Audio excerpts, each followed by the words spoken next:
Is there a leader inside of you waiting to get out, but you are hesitating? You are resisting getting your message out, getting your vision out there, because on another level, it's more important for you to be liked by your family and friends, by the people you used to go to school with, whoever.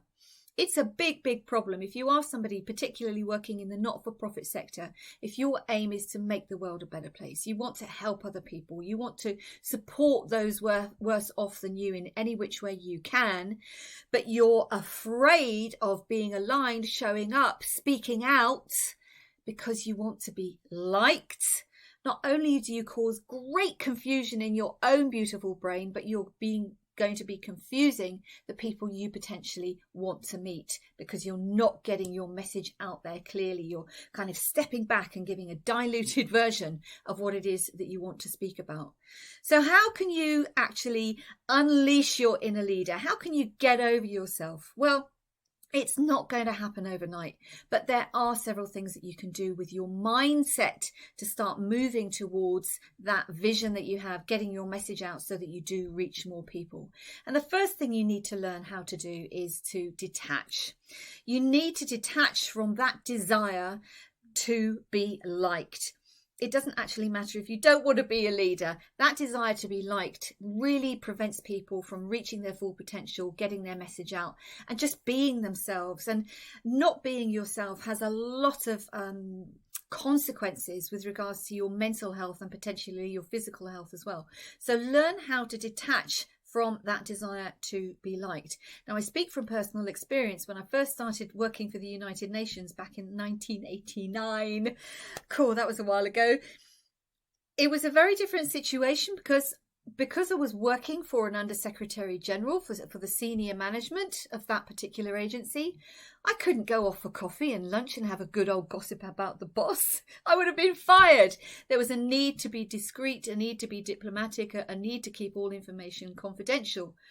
I didn't have a huge amount of friends at work, but that was okay to me because my work was really important to me. I wanted to work for the United Nations since I was a little girl so I could save the world. Okay, I didn't save the world, but you get what I'm saying about detaching from the need to have a very close social circle at work so that I can have somebody to go for coffee with or for lunch with, versus actually understanding the seniority of the people that I was working with. And so I was able to detach because I knew that there was a greater good.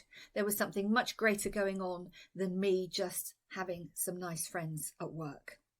So detach and really ask yourself, what is more important to me? Is it being liked by my friends, by my family? Am I more worried about the fact that one of my old school friends might see a video and say, oh, crikey, who do they think they are? Are those things more important? Or is your vision, your message, your purpose more important to you? I'm pretty sure that you're going to find that decision fairly easy to take. And then you just have to remember that every single time you are doing a YouTube video, writing a blog post, just think about that detachment. My message is potentially going to help more people. And that is more important to me than feeling a little bit foolish in the knowledge that somebody I know might see what I'm talking about. So that's number one, detach. Number two, set your boundaries. Now, a great way to do this is to look at your calendar. What have you got in there? Which social activities are you already socializing? Which social activities do you have going on? Are those social activities conducive? Do they support your vision, your message, your leadership skills, your thought leadership ideas? Are the people that you're spending time with a part of that? Don't be afraid to delete appointments with people who are potentially, they just want to pick your brain, they just want to waste your time. Maybe they even want to challenge you about what you're doing. Set your boundaries. Ask yourself, even when it comes to watching television in the evening, spending time with your family, Does this actually support who I am? Does this support me being this leader person that I want to be? Because frequently I have found that sometimes I look at my calendar, maybe you've even just signed up for a webinar because it looked good at the time. And it's like, why on earth did I do that? You know, that's just going to be another mailing list that I've just signed up to, another subscription, another email that's irritating me that I just click delete on every time it gets to my inbox. So set your boundaries. Who are you prepared to spend time with? What are you prepared to spend your time on? And if necessary, do some deleting. And number 3, values. Now, values is a huge topic, but something you can do really easily is to ask yourself, what are your 3 core values? What is really, really important to you? What are the values that you expect other people to honour if you are going to work with them? Do you want people who are loyal? Do you want people who have great integrity? Do you want people to be with people who are sincere, so they demonstrate great sincerity, honesty? Identify 3 values that are very, very important to you that you expect those you spend time with, those you work with, to also honour. Because if they don't, again, you're going to be irritating. You're going to be going backwards and forwards between this. Is it more important for them to like me, or am I actually standing true to what I believe in, the message that I want to put out there? So your 3 core values, you will have lots of values, by the way, but focus on your 3 core values. And again, this kind of links back into boundaries.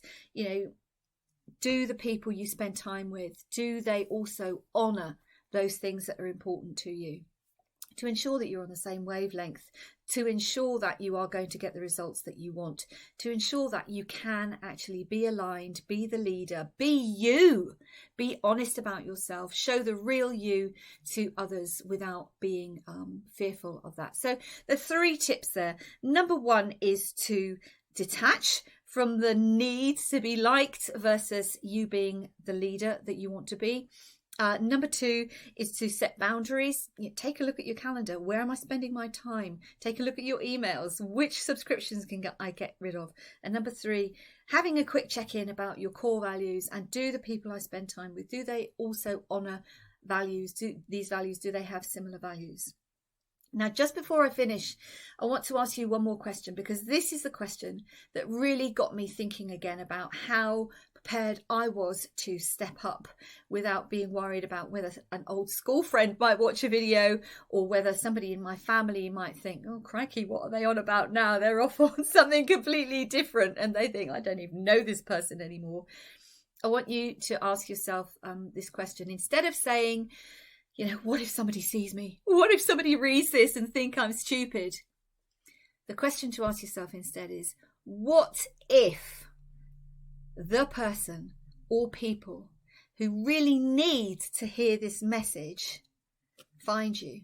What if your message is enough to trigger the transformation that they are looking for? What if your message is enough to trigger them to revealing their inner leader, so they stand up and start talking about what is important to them, so that in turn they help others as well? I hope you've enjoyed this video. If you have, please remember to like, comment or share. And until we meet again, stay safe, stay healthy, stay fabulous. Loads of love, and bye for now.